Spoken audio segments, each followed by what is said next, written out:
Lord, you call me the light of the world, light of the world, shine on me, let me be the light of the world.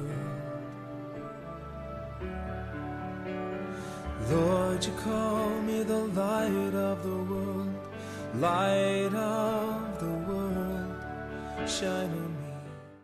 자, 오늘 말씀 나눌 꽃은 필이라 그 첫 번째 말씀은 눈물의 씨앗으로 피어난 기쁨의 꽃이라는 말씀을 함께 나누기를 원하는데요. 우리가 인생을 살다 보면 우리는 눈물을 흘릴 수밖에 없어요. 우리는 울 수밖에 없는 게 우리의 인생이에요. 아기가 맨 처음에 태어나서 가장 먼저 하는 게 뭐냐? 우는 거예요. 응애 하고 우는 거예요. 사람이 일생을 마감했을 때 들리는 것이 무엇이냐? 바로 울음소리예요. 가족들의 울음소리, 또한 상갓집에서의 울음소리. 어떤 분들 같은 경우는 너무 아쉬워서, 너무 슬퍼서, 또한 너무 보고 싶어서, 어떤 분들, 우리 믿음의 사람들 같은 경우는 천국을 소망하며 그렇게 눈물을 흘리겠죠. 사람의 일생은 눈물로 시작해서 또한 매일매일 어쩌면은 반복적으로 우리 인생 속에서 매년, 매주 눈물을 흘리며 살아갑니다. 우리는 눈물을 흘릴 수밖에 없는 인생이에요. 그런데 이 눈물을 흘린 것이 눈물을 흘린 것으로 끝나는 것이 아니라 흘린 눈물이 있는 곳에 기쁨으로 단을 거둔다면 얼마나 아름답고 행복하겠습니까? 눈물의 그 씨앗이 기쁨의 꽃으로 피어난다면 얼마나 행복하겠습니까? 오늘 본문이 바로 기쁨의 꽃이 피어나는 바로 그 본문입니다. 5절과 6절 말씀입니다. 눈물을 흘리며 씨를 뿌리는 자는 기쁨으로 거두리로다. 울며 씨를 뿌리러 나가는 자는 반드시 기쁨으로 그 곡식단을 가지고 돌아오리로다. 아멘. 우리가 오늘 이 말씀을 통해서 울 수밖에 없는 우리 모든 인생 속에서 정말 기쁨으로 단을 거두고 기쁨의 꽃이 피어나는 우리가 되기를 주님의 이름으로 축복합니다. 우리 교회는 올해가 33주년이 되는 해입니다. 33년 동안 얼마나 많이 울었나 몰라요. 정말 많이 울었어요. 정말 많이 울었어요. 교회가 부흥되고 부흥되고 부흥의 부흥을 거듭해서 교회 건축을 할 수밖에 없었고, 또한 교회 건축을 한 다음에도 또 가정동에 재개발돼서 그것을 헐고 또한 이렇게 세계 비전 교회를 건축할 수밖에 없는 상황 속에서 교회를 4번 지었습니다. 엄청나게 많이 울었어요. 정말 많이 울었어요. 지나간 33년의 역사를 볼 때 우리 교회가 세워진 그 자리, 신현동, 그리고 또한 가정동, 그 부분은 정말 삶이 어렵고 가정이 깨어진 사람, 사업에 실패한 사람, 인생에 맡긴 사람, 또한 가정 속에서, 인생 속에서 너무나 지친 마음에 큰 쓴뿌리가 있는 사람들이 그렇게 모였던 것이 바로 그 동네였어요. 그런데 그 속에서 많은 눈물이 있었지만 그 눈물이 기쁨의 간증으로 나타났고, 오늘날 우리 교회에 이렇게 은혜의 간증으로 이 교회가 세워지게 되었습니다. 우리가 많이 울면서 살 수밖에 없어요. 우리 교회가 34년 동안 많은 눈물을 흘렸지만 그 흘리는 눈물 속에서도 넘어지지 아니하고, 넘어졌다 할지라도 엎드러지지 아니하고 일어설 수 있었던 그 이유는 바로 사명이 있는 눈물이었기 때문에 그래요. 우리가 사명자는 눈물 흘린다 할지라도 그 눈물로 하나님의 일하심의 기쁨의 날을 반드시 보게 되는 거예요. 우리는 사명 하나 가지고 오늘날까지 왔고, 또한 믿음의 사람, 크리스천들은 사명으로 눈물을 흘리는 우리가 되어야 됩니다. 그때 그 사명의 눈물은 기쁨의 꽃으로 피어나게 되기 때문입니다. 사도 바울이 이런 고백을 해요. 사도행전 20장 24절. 나의 달려갈 길과 주 예수께 받은 사명, 곧 하나님의 은혜의 복음을 증언하는 일을 마치려면 나의 생명조차 조금도 귀한 것으로 여기지 아니하노라. 우리는 사명 때문에 울어야 돼요. 사명 때문에 우는 사람은 하나님의 일하심을 보고 기쁨의 꽃이 피어나는 것을 반드시 볼 수밖에 없습니다. 믿음의 사람은 사명 때문에, 내가 예수님의 사람이기 때문에 울을 수 있어야 돼요. 세상 속에서 눈물 흘리는 것은 어떻게 보면은 다 헛되고 눈물이고 시간이 지나면은 아무 의미 없는 눈물이 될 수밖에 없지만 사명 때문에 흘린 눈물은 간증이요, 기쁨이요, 또한 은혜의 꽃이 되게 되는 것입니다. 사명이 있는 크리스천은요, 눈물을 흘리는 상황 속에 사명을 붙들고 하나님을 붙듭니다. 그래서 사명 때문에 하나님과 더 가까워지고 하나님의 일하심을 더 가까이 보게 됩니다. 그러나 사명이 없는 크리스천은 눈물 때문에, 눈물 흘릴 일 때문에 하나님으로부터 멀어집니다.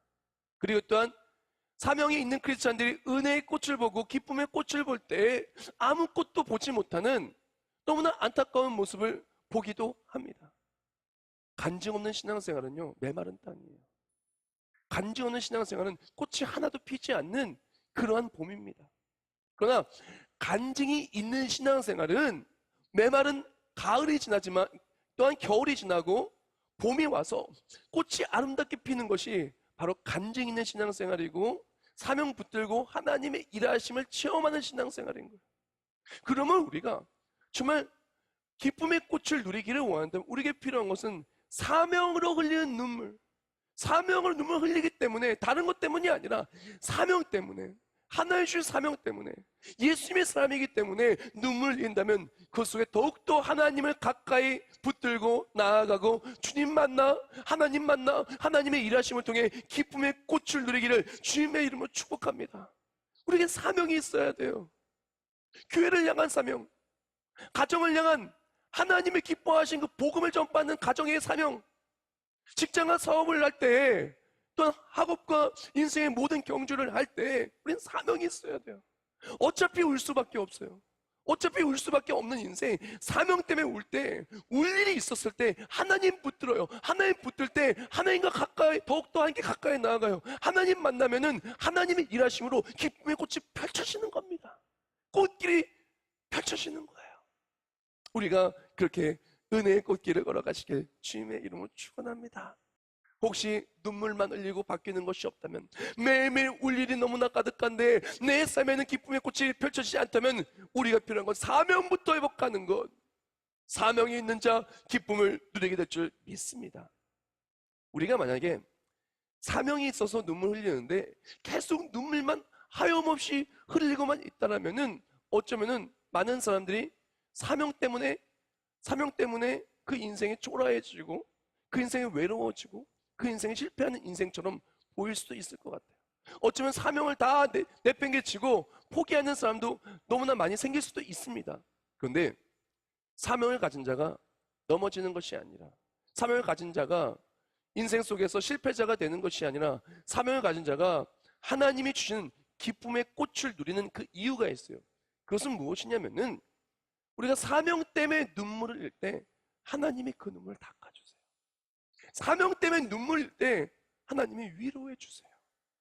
내가 혼자 우는 게 아니라 내가 울 때 하나님 나보다 더 우시고, 내가 슬퍼할 때 하나님 더 슬퍼하시고 그 눈물 닦아주시는 거예요. 위로해 주시는 거예요. 우리가 눈물 흘릴 때 하나님 그 눈물을 받으세요. 눈물을 한 방울도 헛되이 사라지게 하지 않으시고 다 눈물을 보시고 다 눈물의 기도를 들으시는 거예요. 그리고 그 끝내 하나님의 일하심을 통하여 그 눈물이 우리 삶의 간증으로, 능력으로, 승리로 나타나게 하십니다. 우리가 눈물을 흘리면요, 그 눈물은 물리적으로 사라져요. 물리적으로 사라질 수밖에 없어요. 왜 그러냐? 눈물을 흘리잖아요? 그러면은 증발될 수밖에 없고, 아무리 많이 눈물을 흘려도 눈물 흘린 자리에 1년 지나가서 보세요. 그 눈물이 있나? 물론 눈물 자국이 뭐 잉크나 그런 게 먼저면 자국이 보일 수 있지만 실제적으로 눈물 액체는 볼 수가 없어요. 아무리 많이 울어도 시간이 지나면 그 눈물은 안 보여요. 근데 그 눈물이 있었던 곳에 간증은 계속 이어지는 거예요. 우리가 눈물을 많이 흘려요. 신앙생활 눈물을 많이 흘립니다. 근데 사명 붙들고 나아갈 때 그 눈물은 물리적으로는 보이지 않는다 할지라도 내 삶의 능력이 되게 되는 거예요. 내 삶에 하나님의 하심의 능력이 되게 되는 거예요. 예수님은요, 눈물을 많이 흘리셨어요. 특히 예수님께서 눈물을 흘리셨다고 하는 이 성경 구절을 보면은 예수님의 그 눈물에 얼마나 능력이 있고 간증이 되고 꽃이 되는지를 알 수가 있습니다. 요한복음 11장 33절부터 35절입니다. 예수께서 그가 우는 것과 또 함께 온 유대인들이 우는 것을 보시고 심령의 비통히 여기시고 불쌍히 여기사 이르시되 그를 어디 두었느냐 이르되 주여 와서 보옵소서 하니 예수께서 눈물을 흘리시더라. 예수님께서 나사로가 죽었을 때 눈물을 흘립니다. 사람들이 올 때 같이 우십니다. 예수님 눈물 흘렸을 때 그 눈물 흘렸던 것을 물리적으로 지금 우리가 볼 수는 없어요. 근데 눈물 흘렸었던 바로 그것을 어떻게 합니까? 죽었던 나사로가 다시 살아난 거예요. 새 생명을 입고 다시 살아나는 능력이 나타나는 것입니다. 예수가 눈물 흘린 곳, 예수가 눈물 흘리며 사명 감당한 바로 그 십자가를 통해 십자가를 믿는 믿음으로 우리는 구원을 받게 되는 거예요. 예수님의 눈물, 십자가의 보혈은 오늘날 우리가 모든 것을 이기는 능력인 것입니다. 우리가 예수를 믿는다는 것은 눈물 흘린 예수님을 믿는 거예요. 십자가에서 모든 물과 피를 쏟으신 예수님을 믿는 거예요. 그 예수님을 믿을 때 예수의 눈물 한 방울, 땀 한 방울, 핏방울 한 방울은 그 하나도 헛되이 쓰임받지 아니하고 우리 모든 죄와 모든 허물을 다 깨끗이 씻으시고 그 구원의 하나님을 믿을 때 예수 믿는 믿음으로 말미암아 하나님의 자녀가 되고 영원한 천국, 영원한 꽃길이 열리는 그 길을 열어주신 것입니다. 예수님의 눈물은 능력이 있어요. 예수님의 눈물은 헛된 눈물이 아니라 사명을 가지고 흘린 눈물이었고 눈물로 기도하는 눈물이었고 그 눈물은 지금은 물리적으로 보이지 않는다 할지라도 지금 나의 삶의 능력으로 하나님의 역사하심으로 은혜의 꽃길을 열어주는 놀라운 도구로 사용되었다는 것입니다. 사랑하는 여러분, 우리는 울어야 돼요. 우리는 눈물을 흘려야 됩니다. 슬픈 일 때문에 우는 게 아니고요. 힘든 일 때문에 우는 게 아니고요.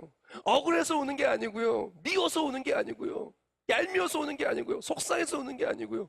그런 눈물을 얘기하는 게 아니라 사명 때문에 눈물 흘리는 자가 되기를 주님의 이름으로 축원합니다. 기도하면서 하나님의 위로하심을 체험해서 눈물을 흘리시길 주님의 이름으로 축원합니다.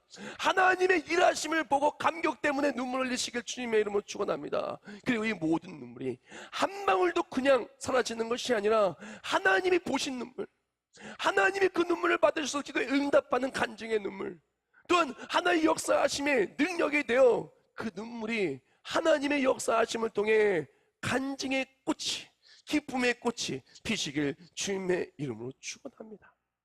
우리가 사명으로, 믿음으로, 예수님의 사람으로서 하나님 바라보고 눈물을 흘릴 때 하나님 바라보고 흘리는 눈물을 하나님은 기쁨의 꽃으로 바꿔주십니다. 다 같이 할까요? 하나님 바라보고 울 때 기쁨의 꽃은 핍니다. 하나님 바라보고 울 때 기쁨의 꽃은 핍니다.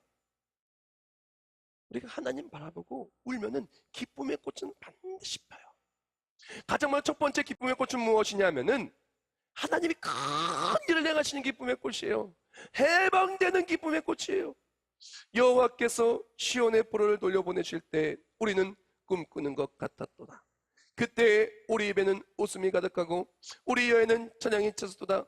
그때 문나라 가운데에서 말하기를 여호와께서 그들을 위하여 큰 일을 행하셨다 하였도다. 아멘. 자, 시편 126편 1절과 2절은 무엇이냐면은 포로 귀환되었을 때 그때의 상을 회상하며 그때의 기쁨을 회상하며 고백하는 구절인 것입니다. 바사한 고레스가 칙령을 발표합니다. 이스라엘 포로 귀환을 명령해요. 하나님이 고레스를 들어 쓰신 것이죠. 하나님이 고레스를 통해서 이스라엘 민족을 해방시켜 주신 것이요.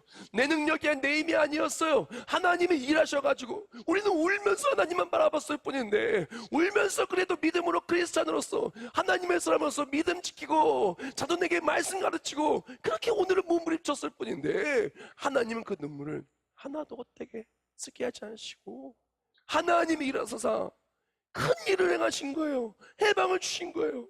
먼저 북이스라엘이 멸망하고 아수르한테, 남유다가 멸망합니다. 바벨론한테. 그리고 포로가 돼요. 그래서 끔찍한 일을 당하고 힘들게 살아가던 그 어느 날 오늘도 눈물을 흘리지만 하나님 바라보고 눈물을 흘리던 그 어느 날 하나님은 큰 일을 행하사 해방시켜 주셨어요. 해방시켜 줬어요. 눈물 흘리고 눌렸을 때 하나님 바라보면 해방되는 거예요. 너무나 부족한 게 많아요. 우리가 부족한 게 얼마나 많아요. 넉넉한 것 같은데 부족한 게 진짜 많아요. 시간이 부족하죠. 마음의 여유가 부족하죠. 평안이 부족하죠. 행복이 부족하죠. 사랑이 부족하죠. 관심이 부족하죠. 또 어떤 분들은 그냥 물질이 부족하죠. 많은 것들이 부족한 게 얼마나 많은가 몰라요. 인생은 부족함 투성입니다. 부족해서 눈물을 막 흘려요. 부족해서 서러워서 억울해서 눈물을 흘릴 때가 많이 있습니다. 그러나 하나님을 바라보고 살아가는 사람, 만물의 주제 되시어 모든 걸 통치하여 창조하신 하나님이 넘치고 채워져서 해방을 누리시고 하나님 큰 일을 통해 기쁨의 꽃을 누리시길 주님의 이름으로 축원합니다. 그리고 결정적으로 이 해방은 단순히 포로에서 해방 그 정도가 아니라 이 해방은 예수 그리스도의 놀라운 일하심을 또한 포함하고 있는 거예요. 우리가 죽을 수밖에 없어요. 우리 가장 큰 문제가 뭐예요? 죄와 사망이에요. 우리가 죄에 묶이고 사망에 묶이고, 그리고 또한 우리 인생은 계속 부족할 수밖에 없어요. 종신토록 수고해 먹을 수 있고, 아무리 오래 살아봐야 100년, 진짜 오래 살아봐야 120년 아니겠어요? 우리 인생은요, 내가 어느 한 대로 살 수도 없고 항상 모자람의 연속이에요. 근데 예수를 믿는 사람은 어떻게 됩니까?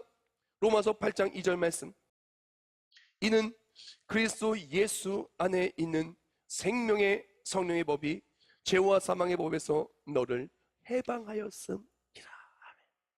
예수를 믿으면, 예수 믿는 그 믿음으로 말미암아 어떻게 됩니까? 죄와 사망에서 해방을 누립니다. 진리가 너희를 자유케 하리라. 예수 그리스도의 복음의 진리가, 십자가의 능력이 예수의 눈물을 통하여, 예수의 십자가의 죽으심을 통하여, 그렇게 나를 위해 죽으신 예수를 믿을 때, 그 예수를 내 안에 영접하여서 눈물을 흘릴 수밖에 없는 감격 속에, 믿음의 감격 속에 살아가는 그 사람들은 반드시 죄와 사망에서 해방을 누리는 것입니다.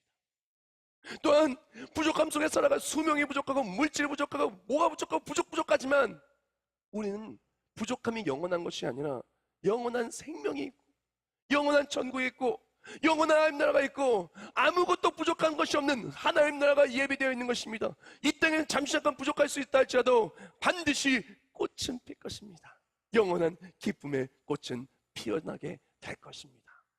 우리가 예수를 믿는 사람이라는 것은 이렇게 아름다운 것이에요. 이렇게 의미 있는 것이에요. 이렇게 힘이 되는 것이에요. 하나님 바라보고 구원의 예수 바라보고 날 위해 눈물을 신 예수를 믿고 나아갈 때 그 예수의 눈물이, 십자가의 눈물이 능력이 되고, 또한 예수를 바라볼 때 사명 붙들고 난 예수님의 사람이야, 예수님의 사람이 아무리 힘들고 일이 있다 할지라도 하나님 바라보고 눈물로 사명 감당하며 오늘을 믿음의 사람으로서 승리하며 살아갈 때 그 모든 눈물이 기쁨의 해방의 눈물이 될 줄 믿습니다.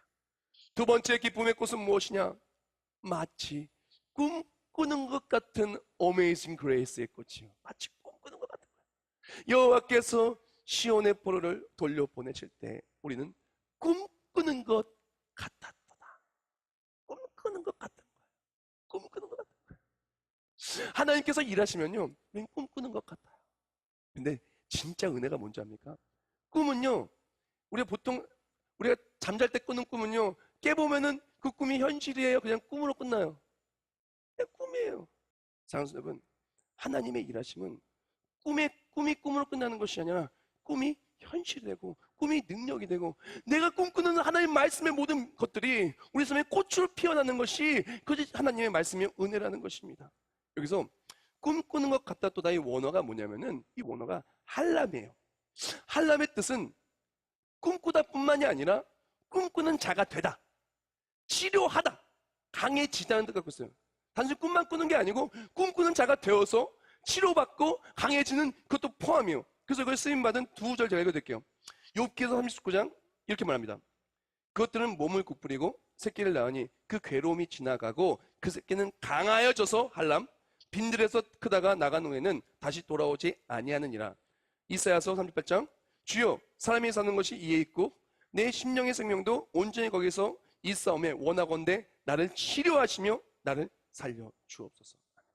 이 꿈꾸는 것 같다 또다는 무엇이냐면은 그냥 꿈만 꾸고 끝나는 것이 아니라 하나님 약속의 말씀을 꿈꾸고 이루어질 꿈꾸고 그 말씀 붙들고 나갈 때 이것이 꿈꾸는 자가 되어서 이것이 현실이 되어서 내 마음에 우리 삶의 강함으로 치유함으로 현실로 나타나는 거예요. 그래서 이 할람이라는 단어가 진짜 많이 쓰여진 본문이 뭐냐면은 바로 요셉의 부분이에요. 보라, 꿈꾸는 자가 오는도다. 형들이여, 내가 꾼 꿈을 보소서. 이 꿈이 다 할람이에요. 그 꿈이 현실로 이루어진 거예요. 우리의 기쁨의 꽃을 누리는 것은 무엇이냐면은 눈물 흘릴 수밖에 없어요. 요셉도 눈물 흘렸어요. 그러나 그 모든 눈물 속에 하나님의 일하시고 꿈꾸고 나아갔을 때 그 꿈이 꿈으로 끝난 것이 아니라 어메이징 그레이스, 간증으로 나타나게 되었다는 것입니다. 우리도 그렇게 되기를 주님의 이름으로 축원합니다. 그냥 눈물 흘리지 마시고 꿈꾸면 눈물 흘리세요. 하나님 말씀 붙들고 꿈꾸면 눈물 흘리세요. 그때 말씀 그대로 이루어지는 기쁨의 꽃이 피어서 내 마음이 치유되고 내 삶이 강해지고 하나님의 능력으로 승리하는 우리가 되기를 주님의 이름으로 축복합니다. 기쁨의 꽃, 그 마지막 꽃은 무엇이냐면은 앞으로 더 큰 일을 행하실 하나님을 향한 기쁨의 꽃이에요. 3절까지는 과거형입니다. 하나님이 이렇게 큰 일을 하셨다는 건 4절부터는 미래형이에요. 읽어드리겠습니다. 여호와여, 우리의 포로를 남방 시내들같이 돌려보내소서. 눈물을 흘리며 씨를 뿌리는 자는 기쁨으로 거두리로다. 울며 씨를 뿌리러 나가는 자는 반드시 기쁨으로 그 곡식단을 가지고 돌아오리로다. 아멘.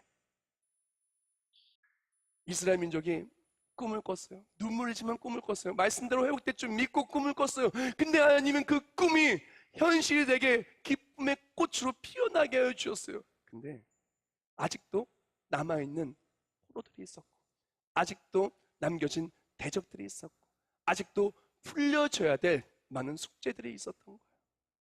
이스라엘 민족은 외치며 다시 한번 눈물로 기도합니다. 다시 한번 눈물로 소망합니다. 다시금 더 큰 꿈을 꿉니다. 하나님, 이제까지 정말 많은 일 하셨습니다. 정말 감사하고 이 모든 것이 아님의 은혜입니다. 그런데 하나님이 더 크신 일을 하실 줄 믿습니다.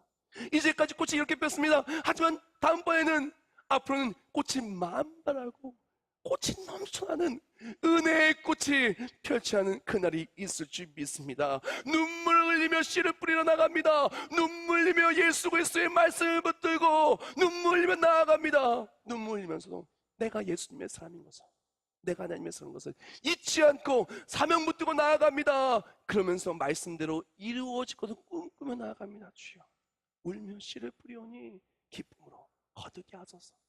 울며 씨를 뿌리오니 반드시 기쁨으로 거둘 줄 믿습니다. 사랑하는 여러분, 우리는 하나님이 큰 일 행하신 것을 체험한 믿음의 사람들 아니에요. 근데 하나님이 앞으로 행하실 일들이 더 많으시고 더 크십니다. 우리가 이전까지 봤던 꽃들보다 앞으로 더욱더 아름답고 찬란한 꽃들이 우리 삶에 반드시 기쁨의 꽃으로 펼쳐지게 될 줄 믿습니다. 윌리 제이 레이라는 침례교 목사님이 이런 말을 했어요. 우리는 미래에 어떤 일이 있을지 알지 못한다. 하지만 누가 미래를 붙잡고 계신지는 안다. 우리가 미래에 무슨 일이 있을지 몰라요. 당장 내일 무슨 일이 있을지 예상할 수 있겠지만 진짜 무슨 일이 있을지는 몰라요. 1년, 10년, 내 인생이 어떻게 마무리될지 진짜 몰라요. 근데 하나만큼은 확실해요. 뭡니까? 하나님이 우리의 미래를 붙잡고 계시다는 거예요. 하나님의 말씀 붙들고 꿈꾸며 비록 오늘 눈물 흘려도 말씀 붙들고 꿈꾸고 있으면 말씀 그대로 그 꿈이 어메이징 그레이스로 기쁨의 꽃으로 피어나게 될 것이라는 것은 아는 겁니다. 이렇게 기쁨의 꽃이 피어날 때 어떤 모습으로 우리가 기쁨의 꽃을 맞이하게 되냐면은 6절 말씀 원어도 같이 보면서 읽겠습니다. 제가 읽을게요. 울며 씨를 뿌리러 나가는 자는 반드시 기쁨, 린나, 기쁨으로 그 곡식단을 가지고 돌아오리로다. 이 린나의 원어의 뜻은 뭐냐면요, 함성이에요. 그냥 기쁨이 아니고 함성이에요. 기뻐서 막 외치는 거예요. 노래하는 거예요. 노래가 그냥 노래가 찬양하며 노래하는 거예요. 다른 말로 기쁨으로 돌아오는데 하나님이 일하셨습니다. 하나님이 역사하셨습니다. 하나님 살아계십니다. 하나님께서 지금까지 이렇게 만든 일에서는 이렇게 많은 일을, 이렇게 꽃을 피워주시다니요. 하나님 감사합니다. 내 모든 눈물이 눈물로 끝나는 것이 아니라 기쁨의 꽃으로 피어나게 됐습니다. 하나님 감사합니다. 찬송하며 나아가는 것이 바로 기쁨의 꽃을 누리는 우리의 모습인 것입니다. 사랑하는 여러분, 우리가 어차피 인생은 울 수밖에 없어요. 울일투성입니다. 태어나서부터 울면서 시작하고 울면서 끝나는 게 인생이에요. 울음의 연속이에요. 근데 그 눈물이 그냥 증발되고 사라지고 애통한 일로 끝나는 것이 아니라 그 눈물이 씨앗이 되고 그 눈물이 하나님 보신 눈물이 되어서 꿈꾸는 것이 이루어지는 어메이징 그레이스의 그 꽃이 피리라 인생이 되어야 되지 않겠습니까? 우리에게 필요한 것은 우리가 눈물일 때 하나님 바라보고 우는 거예요. 사명자로 우는 거예요. 사명 감당하게 울고 하나님 기뻐하신 일 행하려고 울고 꿈꾸는 것이 이루어진 믿고 오늘을 이겨내며 우는 거예요. 그때 우는 우리의 모든 눈물 하나님 닦아주시고 눈물을 보고 기도를 듣고 응답하실 것입니다. 큰 일을 행하실 것입니다. 해방되게 해주시고 이겨내게 해주시고 꿈처럼 생각했던 모든 일들이 현실되게 해주실 것입니다. 그뿐만이 아니라 이 모든 것이 단순히 오늘로 끝나는 것이 아니라 앞으로 더욱더 아름다운 꽃이 만발하여 자손대도 영원토록 그 꽃을 누리는 꽃이 피는 그날이 우리에게 올 것입니다. 우리 교회가 그런 교회가 되기를 원해요. 우리 모두가 그런 성도가 되기를 원합니다. 우리 모두가 예수의 이름으로 그렇게 나아갈 축복합니다. 그때 꽃이 필 때 하나님께 영광 올려드리고 기뻐 외치며 함성이 린나 기뻐 외치며 함성이 찬송 소리가 그치지 아니하는 우리가 되시길 주님의 이름으로 축복합니다.